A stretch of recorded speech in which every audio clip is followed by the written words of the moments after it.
इसरो अगले mission Aditya L1 के बारे में हम आपको जानकारी पहले ही दे चुके हैं। इसकी जानकारियों को लेकर एक खास बात है जो हम आपको बताने जा रहे हैं।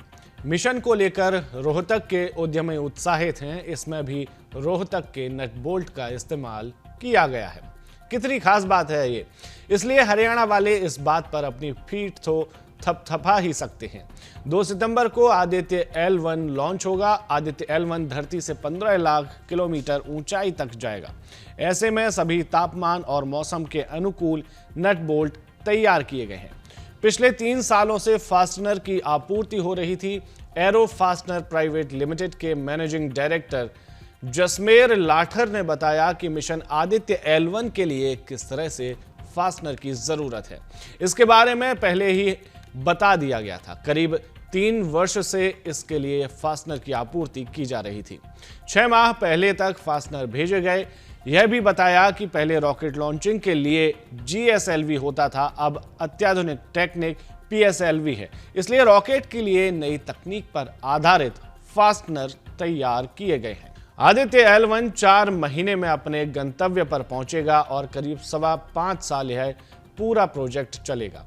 मिशन के लिए 25 श्रेणियों में स्वदेशी और अमेरिकी स्टेनलेस स्टील से नट बोल्ट तैयार किए गए हैं। LPS बोसार्ड कंपनी के मैनेजिंग डायरेक्टर राजेश जैन ने बताया कि जब भी इसरो में कोई प्रोजेक्ट तैयार होता है तो पहले किसी को जानकारी नहीं दी जाती। यही कारण है कि जब भी किसी विशेष प्रोजेक्ट के लिए नट बोल्ट की डिमांड होती है तो कई बार केवल श्रेणी डिजाइन पर ही बात होती है। कई बार इस प्रोजेक्ट के लिए क्या चाहिए यह मांग होती है। आदित्य L1 को लेकर हमसे डिमांड की गई थी और हमने यहां से करीब 70,000 उपकरण तैयार करके भेज दिए हैं। सूर्य को लेकर इसरो का इस तरह का पहला ये मिशन है, इसलिए उत्साहित होना स्वाभाविक है।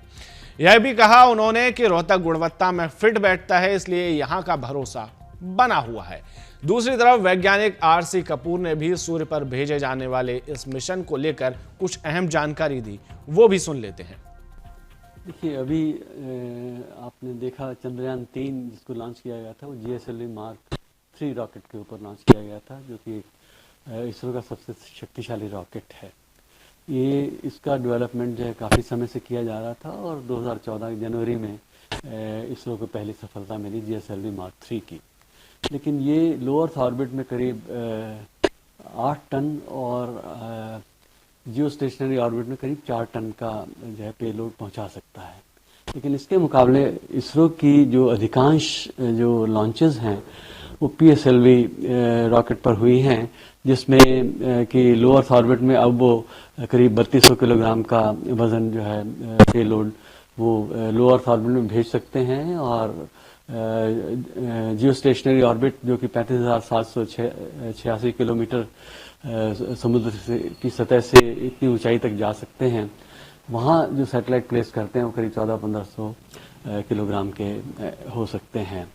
और आदित्य L1 के मामले में इसरो की जो है C-57 फ्लाइट है PSLV रॉकेट की, और इसके ऊपर जो है ये पहले तो आदित्य L1 को अर्थ बाउंड ऑर्बिट में डाला जाना है और बिल्कुल ये सीक्वेंस लगभग वैसी ही है जैसे कि आपने चंद्रयान 3 के मामले में देखी थी कि किस तरह से ऑर्बिट को बूस्ट करते हुए इसको आखिर में ल्यूनर ट्रांजिट ट्रेजेक्टरी में डाला गया था। वही बात इस बार भी होने वाली है कि कुछ फेरे जो हैं ये आदित्य L1 पृथ्वी के करेगा, उसके बाद में इसको एक क्रूज करते हुए एक ऑर्बिट में डाला जाएगा और फाइनली इसको L1 पॉइंट जो कि पृथ्वी और सूर्य के बीच करीब पृथ्वी से 15 लाख किलोमीटर की दूरी पर है, जो कि चंद्रमा के मुकाबले लगभग 4 गुना है, वहां तक पहुंचाया जाना है। तो वो अपने आप में एक बहुत ही पेचीदा प्रक्रिया है जब इसको L1 पॉइंट पर पहुंचा के इसको सही तरीके से स्थापित किया जाना है।